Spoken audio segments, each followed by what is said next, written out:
We're going to take a slight change in direction. The next couple of presentations are actually from international agencies and donors, so we get a different perspective on work in the region. We're going to start with the World Health Organization with Oliver Schmoll. He's going to make a presentation to you on the protocol on water and health, and he's going to be joined possibly afterwards by Carola Bjorlund, who's from the Ministry of Foreign Affairs in Norway. And of course, it's Norway that are kind of hosting this event on our behalf, so we thank them very much for that. I'll pass over to Oliver. Thank you very much, Jane. Good afternoon, ladies and gentlemen. I hope that you have digested the lunch and are ready for a change in direction, as Jane has said. Before I start, however, I would like to join Lynn and Jane, who actually expressed that I think all of us are with the families who have lost members during the tragic flooding events, and that our thoughts are with the families who are now returning to their homes and see what is left and clean up the situation they find. And in fact, our office currently is very closely liaising, cooperating virtually on a 24-hour basis with public health institutes in both Bosnia and Serbia to provide health advice, public health advice, with regard to the tragic flooding events. Thank you very much to the EBRD for inviting us to this event. I have to say I have already learned a lot this morning, I would like to remind ourselves that only a few years ago, more than 11,000 readers of the British Medical Journal, most of them medical doctors in fact, but also others, had a poll, which is the most important medical milestone since the 1840s. That's a long time ago. And guess what? Water and sanitation means access to safe water and sanitation won the poll, even before the introduction of antibiotics or other drugs. So this very clearly shows the importance of having access to safe water and adequate sanitation services. And even though this is taken as a given, sometimes it's important to remind ourselves why it is important. It's important for the protection of public health. But many of you from the municipalities are actually doing a service for public health, which then provides a springboard for development, for good livelihoods, and for economic development. And this is always important to keep in mind what we are talking about. It's the health that we are talking about. Even though I'm pretty much aware that what we are going to talk about now is not necessarily directly related to your daily business, still we will have a goal to talk to you about the protocol on water and health. The protocol is the first multilateral international legal instrument which links prevention and reduction of water-related diseases and sustainable water management. It had been established at the Third Ministerial Conference for Environmental Health in 1999, and it covers the entire European region, means 53 member states from the Western Pacific, like Vladivostok, all the way up to Iceland, to the Northern Atlantic. So the region covers all post-Soviet Union countries, Israel, Turkey, and any country that you know belonging to geographic Europe. So far, 26 countries are parties to the protocol, and 36 countries are signatories to the protocol, and in fact there are 4 countries from within the Western Balkans which are parties to the protocol, which are Albania, which joined the protocol as early as in 2002, Croatia, which joined in 2006, Bosnia and Herzegovina joining in 2011, and most recently Serbia, which joined the protocol on water and health only last year. So, in short, the protocol is of relevance to this region. It's very difficult to skip all the detail related to the protocol, but just to talk about the major lines. So what does a protocol try to achieve? It's combining environmental management with health outcomes or the protection of public health, as I said earlier.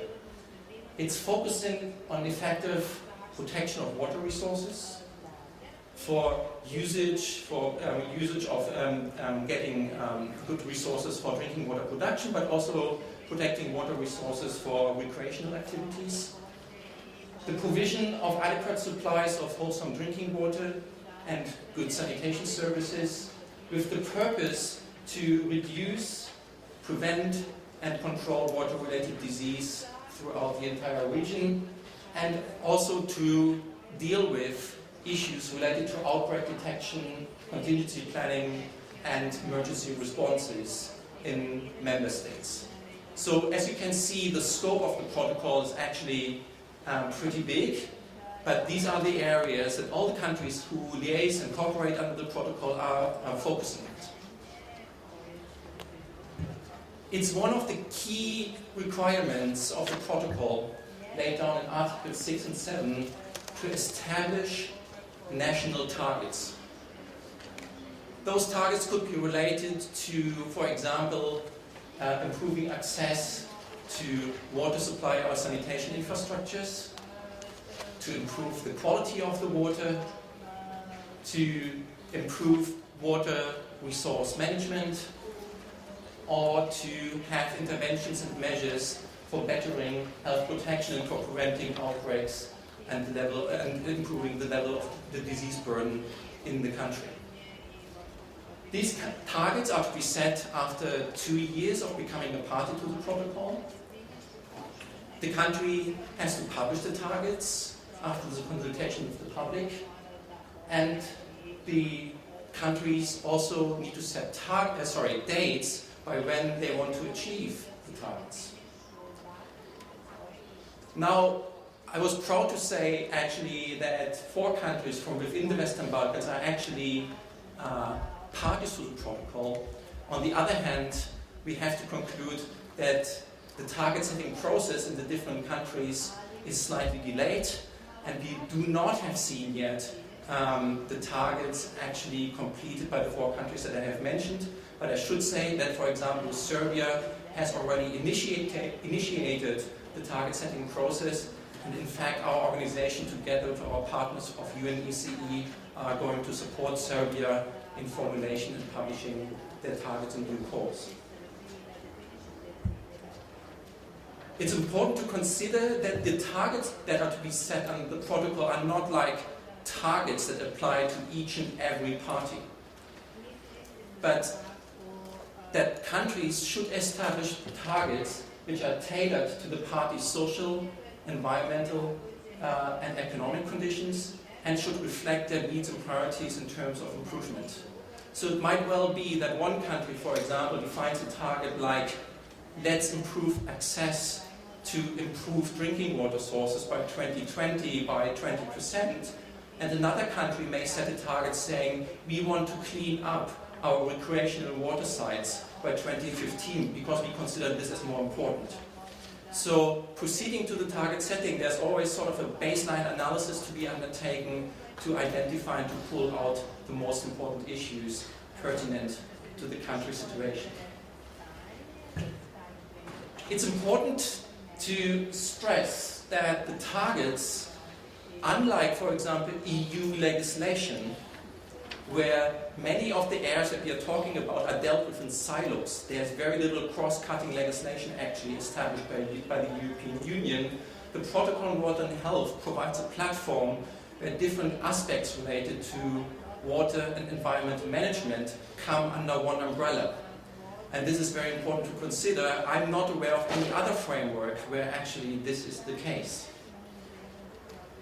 I would like to stress very much in this context and to this audience that the national targets actually provide a firm policy framework for government commitment towards improvement in the water and health sector. Why I'm saying this? I'm saying this because through the nationally established targets, which are confirmed by the governments, countries have, through the targets, actually access to external financial and technical support. We have seen many countries from within the region which have used their targets actually to trigger and to mobilize donor support or bank support to leverage and to implement the targets that have been formulated at the national level. So many donors and banks actually accept the targets as a very good benchmark through which they can align their own policies and to make sure that in the project they are supporting there's political commitment and that there's a national goal towards their commonly working.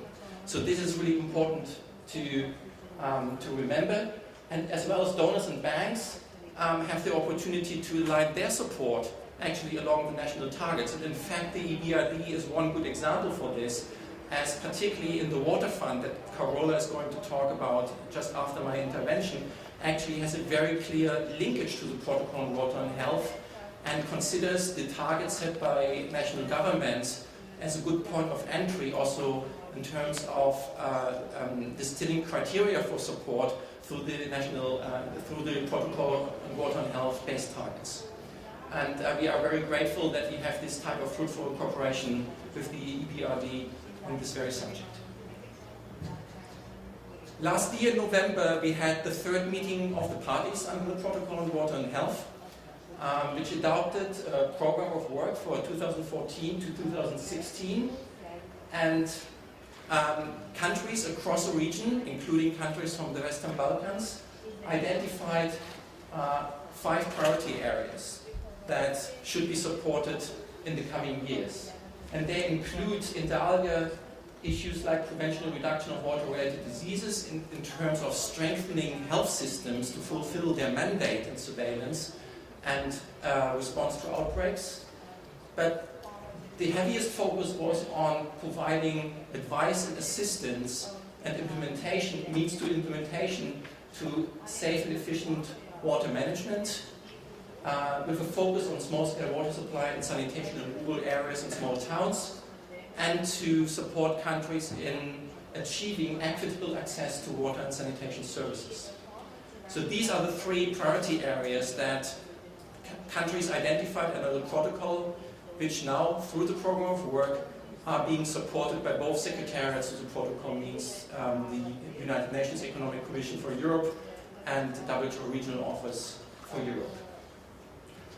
Let's have a look at data that came up only 2 weeks ago. UNICEF and WHO have published recent data of access to water and sanitation services. And as we can see, it's an integral figure for the Western Balkan countries, covering Albania, Bosnia, Croatia, former Republic of Macedonia, Montenegro and Serbia in this case. We can see actually that improved sources of drinking water are common in the region. So 99% of the population from within the region have access to improved drinking water sources, according to the statistics. If we look at pipe water on premises, which we consider as the best means of water supply, well, it's slightly less. We only have, in 2012, 86% of the population having access to pipe water on premises. And if you particularly look at rural areas, you can see that the access there is significantly less. Now, is everything fine with 99% access figures to improved sources? I don't think so. And we also need to consider that even the 74% access to piped water on premises doesn't tell the true picture. And we heard a lot about this morning, as supplies may be interrupted, may be poorly managed, may be disrupted, and basically that poor infrastructure or poor management actually can lead to poor water quality and therefore disease outbreaks, as we have heard this morning in your very presentation. I also would like to share with you another number. No, I know I have numbers, which are pretty striking. You can see a ladder here from higher risk to health to low risk of health, starting with unimproved sources of drinking water all the way through to piped water.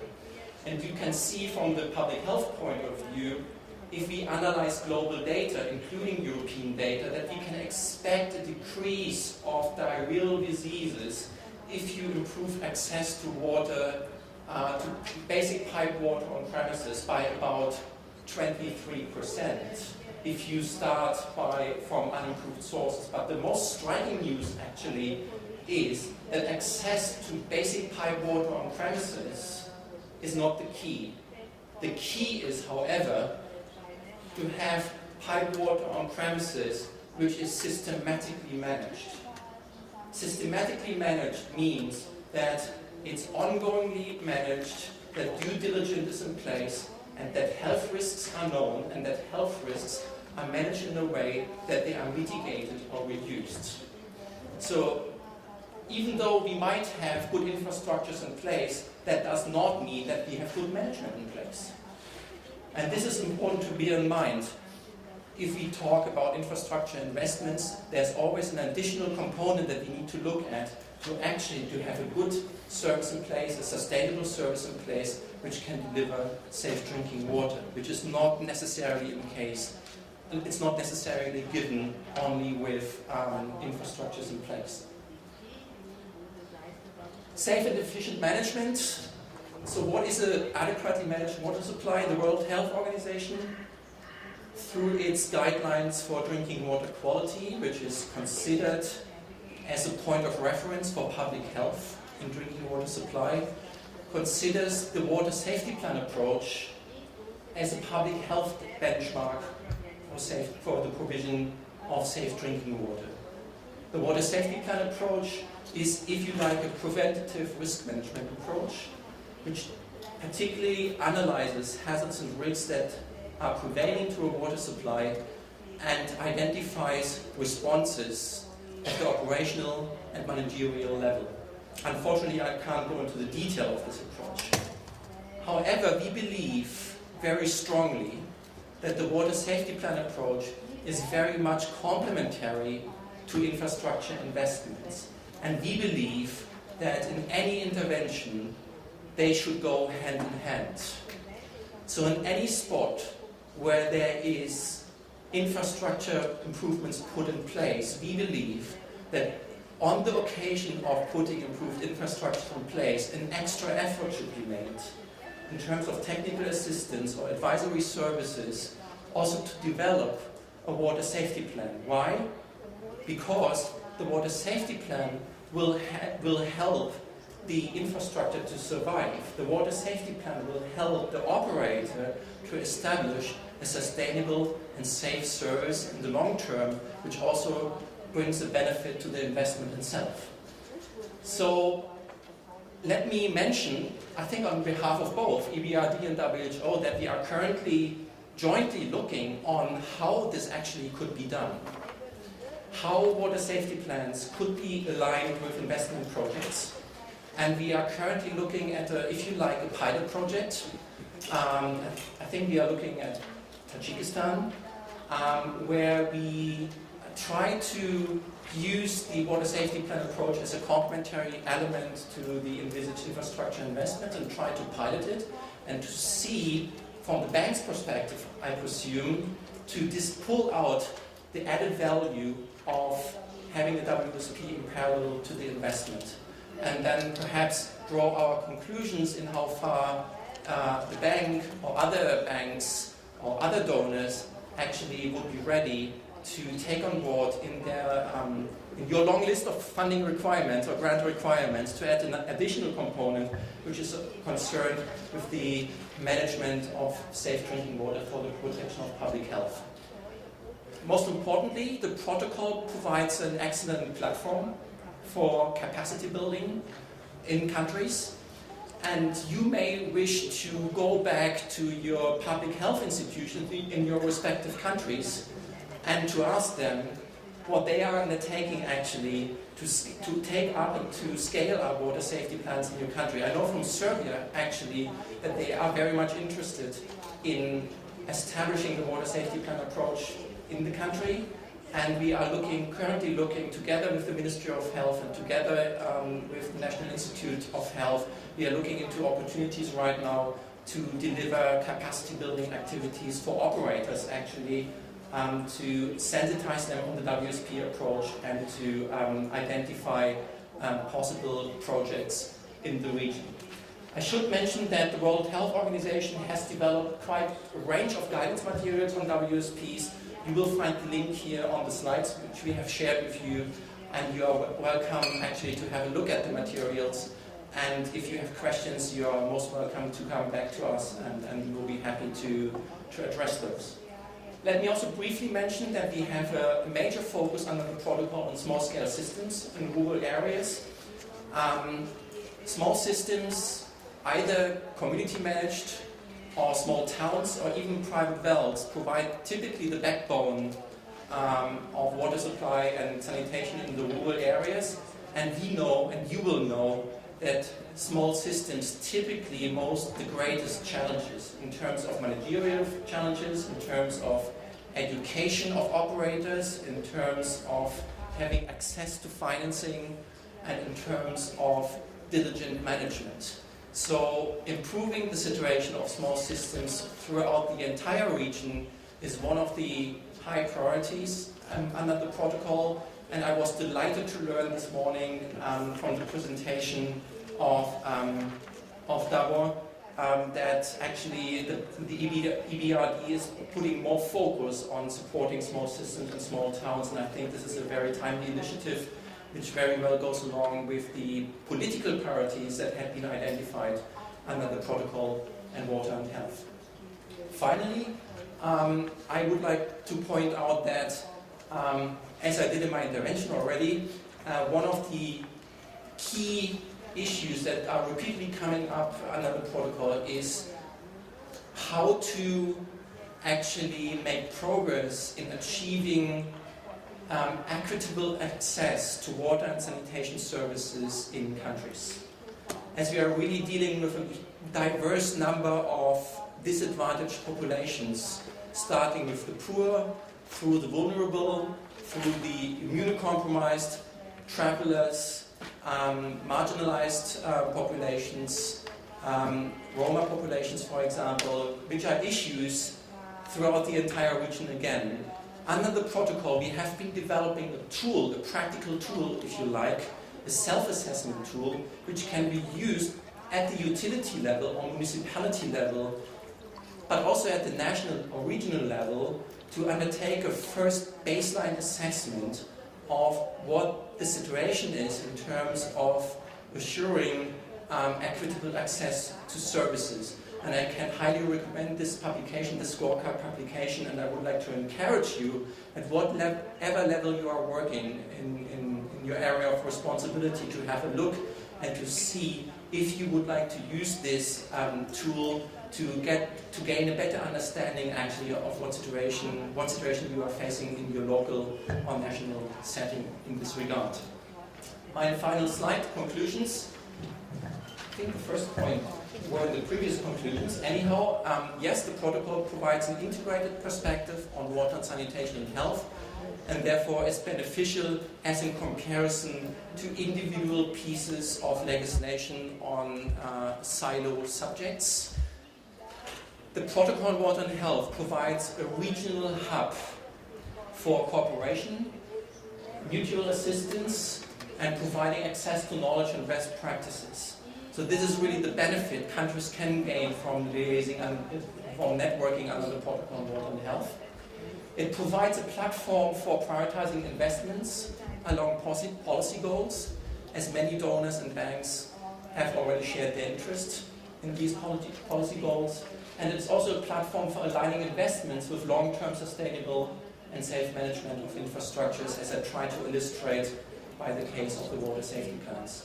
So I would like to thank you very much for your attention.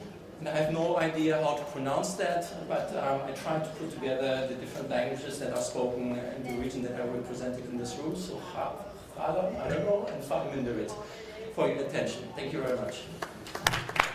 Thank you, Oliver. Stay where you are just for a moment. Does anyone have any questions before Carola takes the stage? Any questions for Oliver at all? No, you're free to go. Okay.